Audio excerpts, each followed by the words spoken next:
बुखारी साहब, जो राना सनाउल्लाह साहब ने बात की कि इमरान खान साहब के जो उनको सजाएं दी गई इलेक्शन से पहले वो जल्दबाजी में दी गई, इंसाफ के तकाजे शायद पूरे नहीं हुए, इससे हमें सियासी नुकसान पहुंचा। अब उनके बकौल, राना के बकौल, केसेस अब जिस जज के पास लगेंगे और वो अगर इंसाफ करेगा तो इमरान खान बरी होगा या फिर रीट्रायल होगा।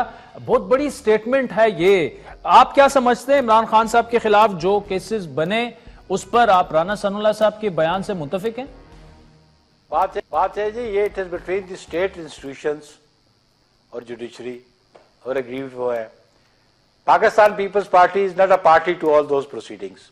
ना हमने मुकदमे बनाए, ना प्रोसिक्यूशन हमारे हाथ में थी, ना प्रोसिक्यूशन को हमने तैयार करके गवाह लेके गए, और ट्रायल अगर किया तो गवर्नमेंट में हम नहीं थे, केयर टेकर थे, या उससे पहले प्राइम मिनिस्टर शहबाज शरीफ साहब थे उस पीरियड के लिए भी, और राना सनाउल्लाह साहब इंटीरियर मिनिस्टर थे।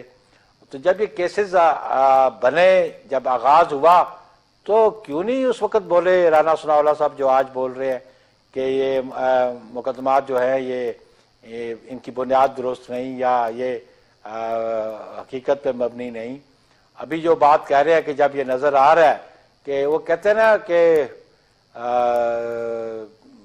जब आप जो कहते हैं जस्टिस रश्ट जो है वो आपके सामने है कि किस तरह डिनायल होता है, डिलेड किस तरह डिनायल होता है, और जब आप रश करें जस्टिस को तो फिर अल्टीमेटली यही सामने आता है जो अब सामने आ रहा है, जिस तरह रिलीफ मिल गया। बल्कि अभी जो अभी कल तोशा खाना केस में जो उनको रिलीफ मिला, अब वो भी उनके सामने है, और उनका प्रोसिक्यूटर है नैब का, जिसने कहा जी मुझे कोई इतराज़ नहीं है सजा की सस्पेंशन पे।